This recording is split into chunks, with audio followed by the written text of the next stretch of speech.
Welcome to Creating Flow, the podcast where I, Joni Francisco, hope to empower women, helpers, and healers to unblock their energy and unlock their power. We are tackling that tough reality that many in the health professions often sacrifice their well-being in pursuit of serving others. Not only do I think this is just plain wrong, it ends up draining their vitality and diminishing their ability to serve. I have experienced this struggle firsthand and emerged with the insights and the strategies to break the cycle. That's why each week we explore practical methods not only to replenish your energy, but also to cultivate abundance in your life. You'll gain actionable steps to fill your cup first, ensuring you can overflow with energy and serve others without burning out. What if I told you that your nervous system is the key to thriving? What if I told you that your clients aren't draining you, your dysregulation is? What if I told you you can't heal your body if it thinks it's being chased by a lion? Would you go, what does that even mean? What does that mean for me? Well, we're going to tackle that in this episode of Creating Flow. But first, I invite you into the Abundance and Flow community on School. This is where you will find awesome AF trainings and where we will be building a community of other helpers ready to have more abundance and flow in their lives. Let's journey together towards freedom in life, health, and business. As always, the links will be in the show notes, and I hope to see you there in the community. So the nervous system, regulation, dysregulation, these are buzzwords now, right? But what does that really mean? And what does it take to have a regulated nervous system? First, I'm going to go through what dysregulation looks like and how we get there and how we come out of it. And then at the end, I'm going to go over some ideas of a sensory diet. And this isn't like a diet that you're used to, but this will help you regulate on the regular. And this is something I learned the hard way and the push way, right? Trying to heal my body when it was in a dysregulated state. It doesn't happen. You may progress, you may have some decrease in symptoms, but to really heal, your nervous system has to feel safe. It's not optional. It is foundational, though. It's interesting, I think, that many of us helpers and healers have actually came to do the work we're doing because we've experienced firsthand that pain, that loss, that trauma, and even burnout. And we have a lot of tools and we tried a lot of things, right? We've been in that search for that certification that will finally heal our body and make our clients better as if it's a magic wand. But if we are not regulating our nervous system as the helper, as the healer, we're really building the foundations of our work on sand, right? And I might even say quicksand, because things may work for an instant. And when you push hard, you may not see what's happening, but pretty soon you're just consumed by the dysregulation. We're consumed by the symptoms that produces. And with all the healing journeys and the topics I talk on, the most important thing is really this curiosity and willingness, right? And if we can lean on that idea, on that theory that we're always exactly where we need to be. You're here listening to this podcast today because there is going to be something in it that changes your life.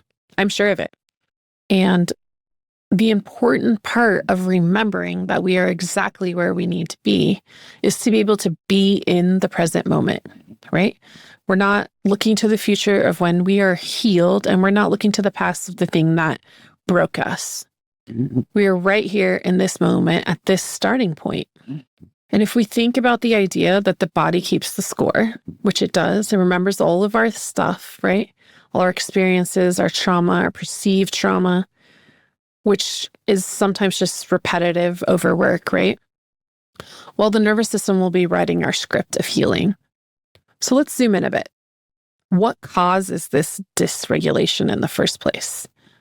Dysregulation happens when, I want to say this different, our nervous system perceives a threat.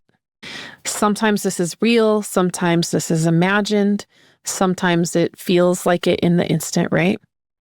And what should happen is our body releases the endorphins, our body releases the chemicals, our body makes a split decision, right? On whether we should run, whether we should fight, whether we freeze, play dead, or whether we fawn. And then when the threat is gone, we should come back into a normal nervous system where we can rest, digest, detox, back into that parasympathetic state. Parasympathetic state should be our most of the time operating system. However, nowadays we get stuck in the upregulated or the dysregulation of the nervous system. And we're stuck in this pattern of, again, that fight, flight, freeze, or fawn.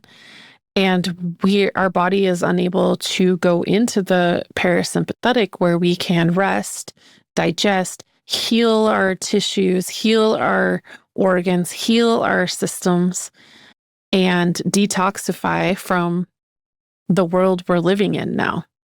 Sometimes this staying in this hypervigilance or in this upregulated, dysregulated nervous system state comes from our experiences in life from when we are small or when we're older. I mean, it all contributes, right?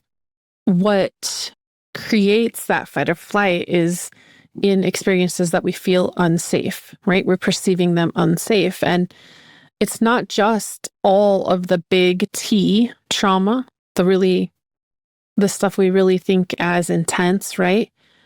It's also the chronic stress. It's the hustle culture. It's the ignoring our body in lieu of overgiving to other people. It's unresolved emotions. It's things we've stuffed down.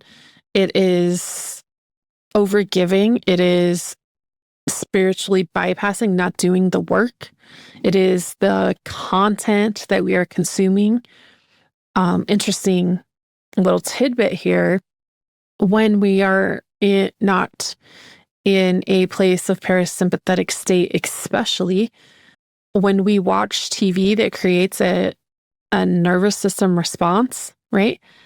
We may feel it automatically, and you might notice that the show is triggering you. However, our brains and our nervous system don't separate out what's happening in the content that we are consuming and what is real life.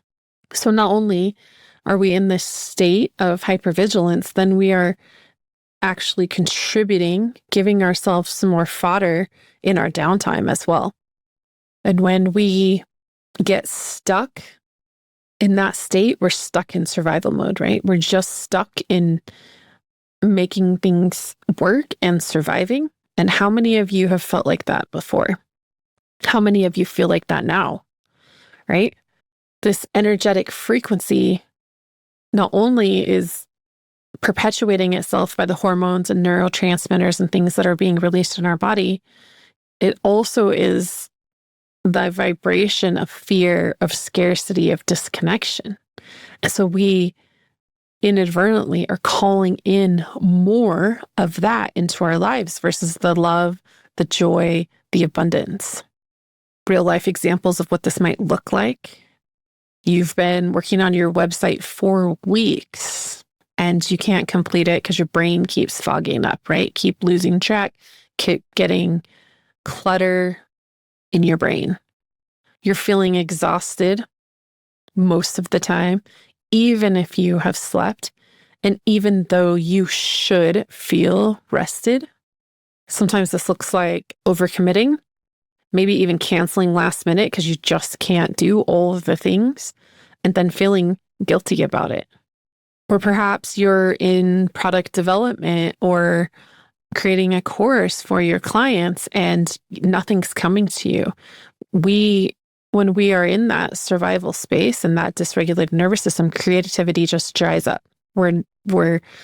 We do not feel safe enough to let ourselves loose, right? And to be in that creative space. When this builds up on itself, this becomes a state of dis-ease, right? And so we use the word disease a lot in the collective now, especially in the medical system. And if you were to look at it as dis-ease, right? That disconnection from ease, that disconnection from source, disconnection from your body, and realize that's where the symptoms start to develop. That's where then a symptom becomes multiple symptoms, which become a system failure. So as you might imagine, if we stay here too long, then your health breaks down, right? You get a weakened immune system. You get a weakened digestive system. Your hormones become unbalanced.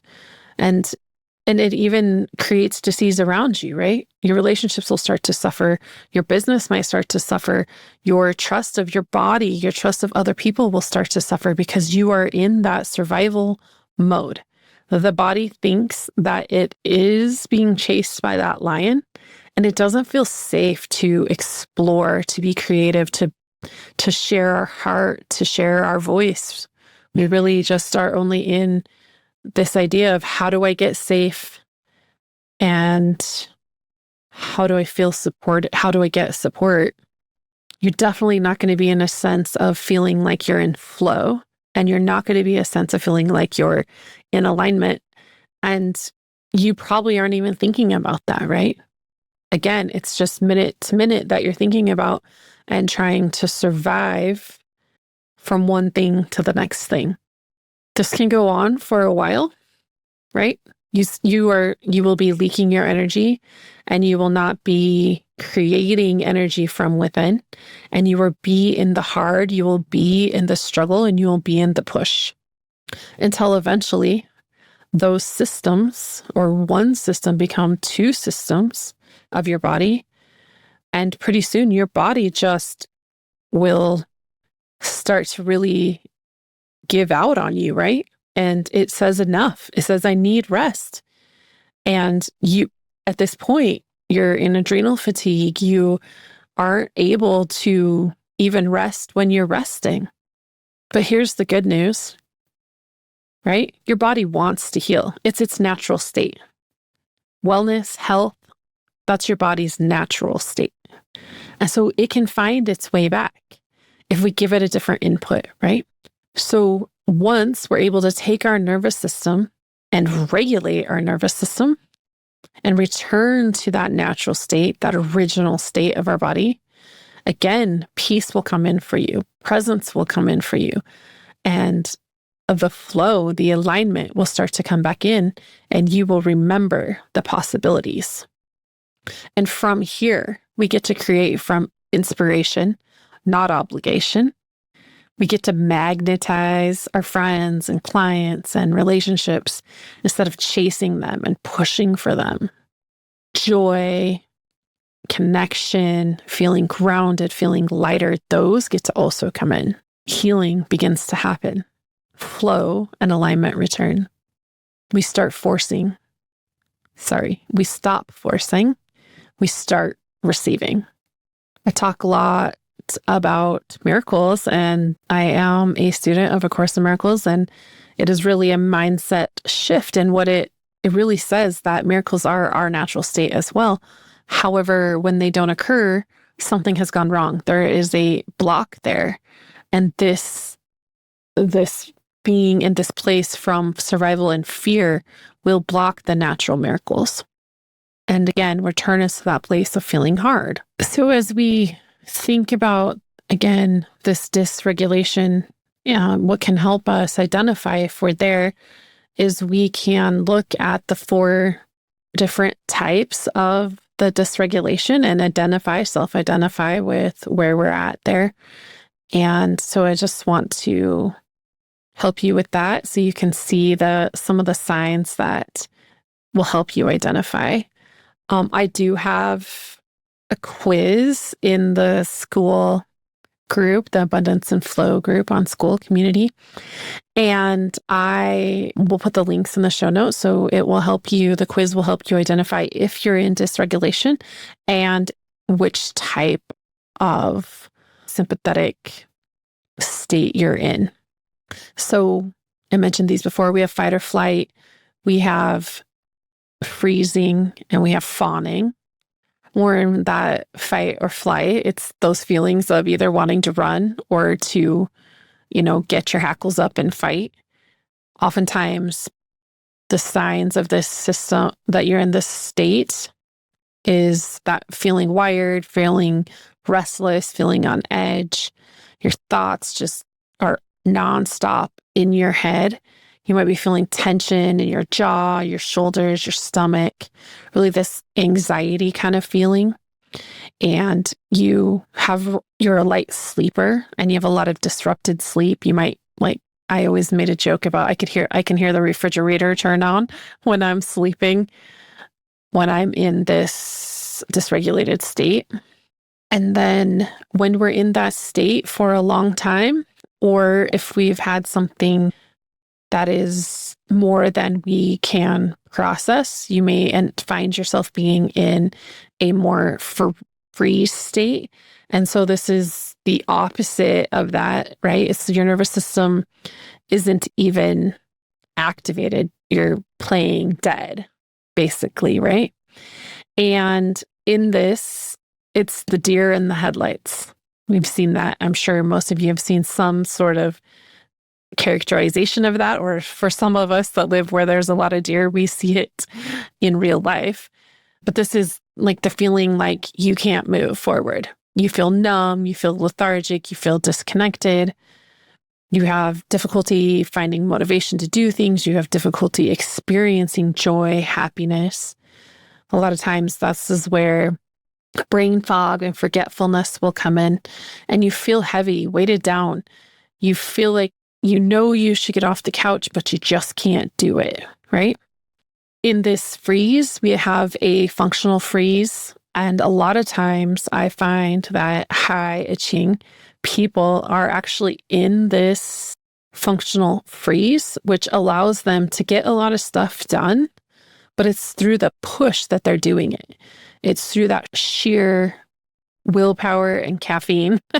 And they're just using that to get some stuff done, but they're not paying attention to how their body feels. They're disconnected from their body.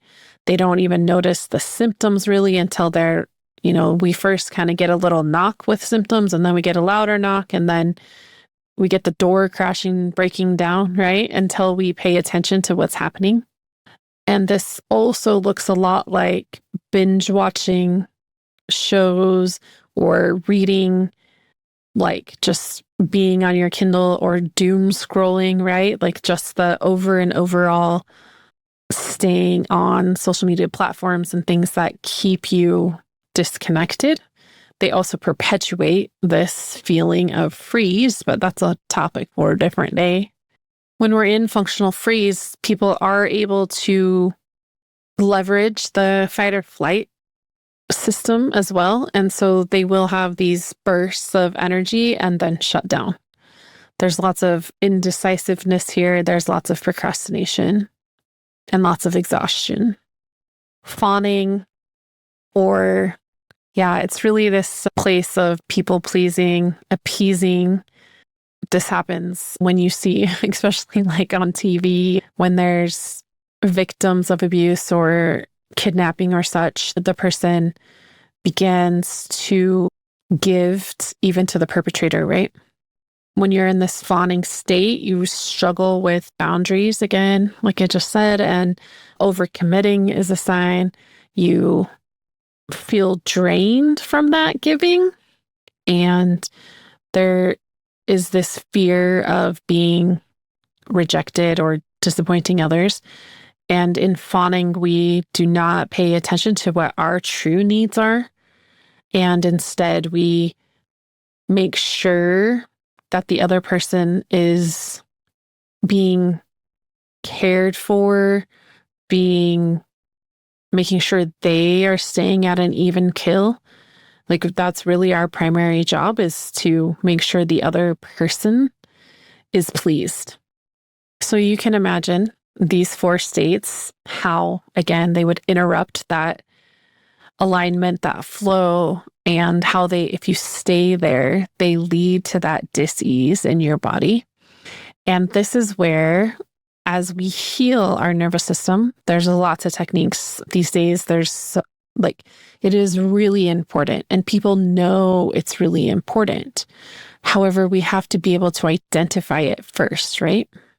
And then as we heal that, then we have to develop a lifestyle in which we can easily flow back and forth between that sympathetic and parasympathetic nervous system, so that we're able to, if needed, take quick action. We can actually fight or flight, right?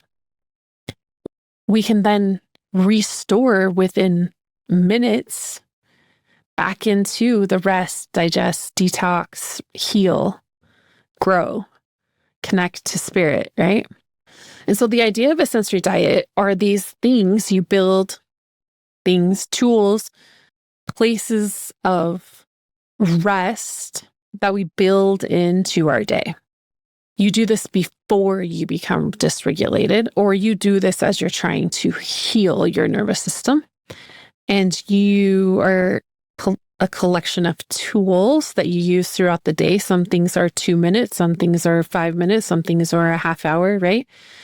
They are things that help your body feel safe. They are things that help your mind know that you are safe. And it takes intention and it takes presencing, because we are in a culture that it does not feel safe a lot of the times.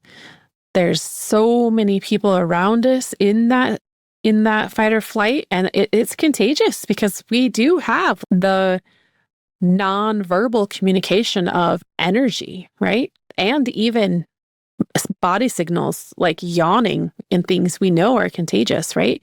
And so we know as an animal that other people are not feeling safe. And so that kicks us into that hyper awareness, because we're like, where's the threat? Where's the threat? So then we feel there's a threat and our body kicks into that action. Again, sensory diet. That is why we do it. We put these things and structure into our day to return us to that rest phase. Some of these things might include grounding. So we can ground through meditation. We can ground by being out in nature. It's one of the easiest ways to return to our natural state. That rest state is to be in nature, moving and feeling safe. And the energy of the earth fills us up with this natural rhythm or this natural frequency that allows us to feel safe, and it allows for healing within our body. I'll just name some other practices that are helpful.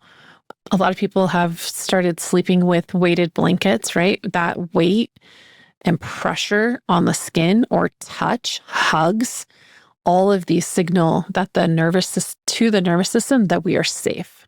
We can use scent like aromatherapy to calm us. We can use it to hype us up too. But when we're trying to feel safe and be in that place of rest with our nervous system, we can use essential oils like lavender and vetiver, and grounding ones like cedarwood and sandalwood, and they will signal to our brain. A huge part of our brain does work on all of our senses, right?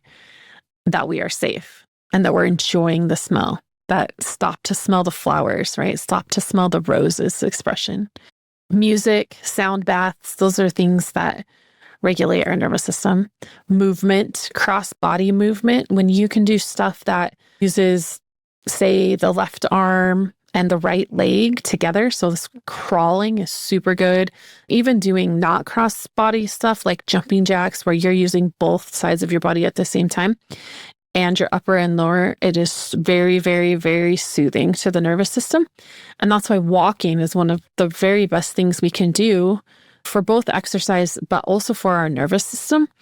And especially for people that have been in this dysregulated state to where we're into adrenal fatigue, we're into thyroid fatigue, and you're using, as we walking, our natural walking pattern is one arm on one side of our body, one leg on the other side of the body, moving at the same time, and we're alternating. And it's really, really, really soothing for our nervous system and feels very, very safe for our bodies and our minds.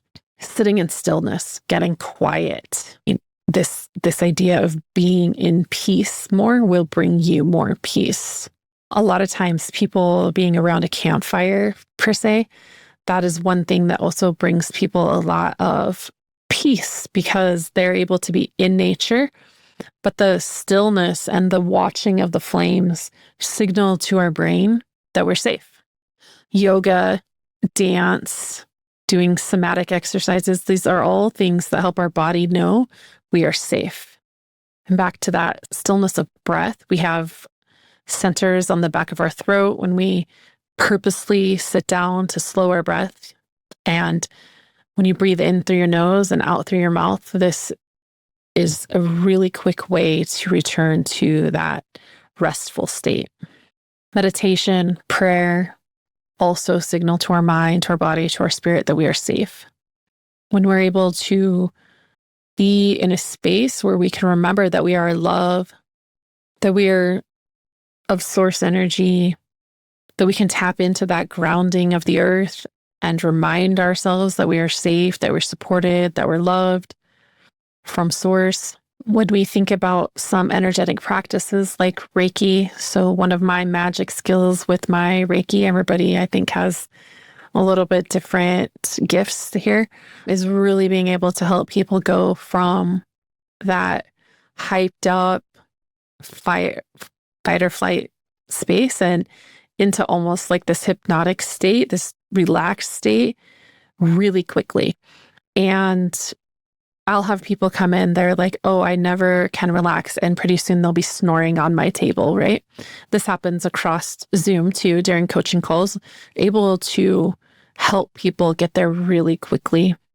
It's important that as we learn new tools to help our nervous system regulate, help our nervous system go from different states, right? It's important that we have access to all those states of the nervous system as a human, because sometimes they're important to be able to use them in different situations of life. Where we end up in the problem is when we're not able to return to that sympathetic state where we are in that state of rest, in that state of digestion, in that state of healing, and in that state where we can access what's actually happening in our body, what's actually happening in our spirit self, what's happening in our emotions, and process it. It's not a to-do list. It can't be another thing we have to do and add to our list. It has to be integrated into our life.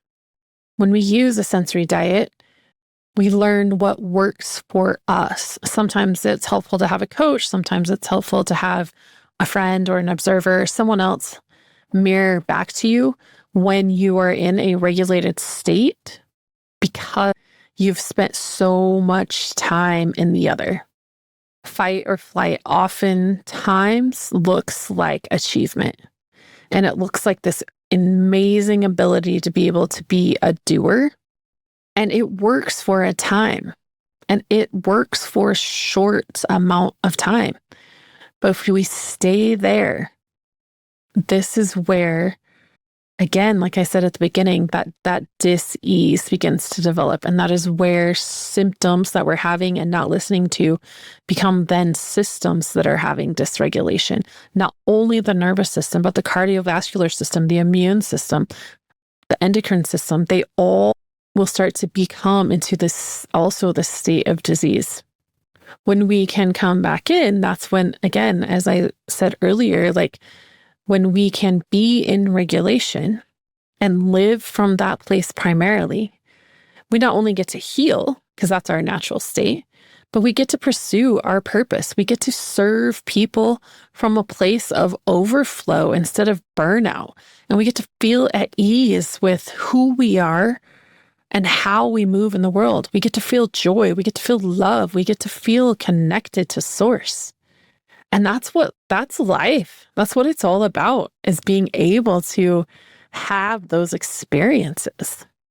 Inviting in, again, that curiosity as you go through this, and that empowerment to get to choose how you want to live, right?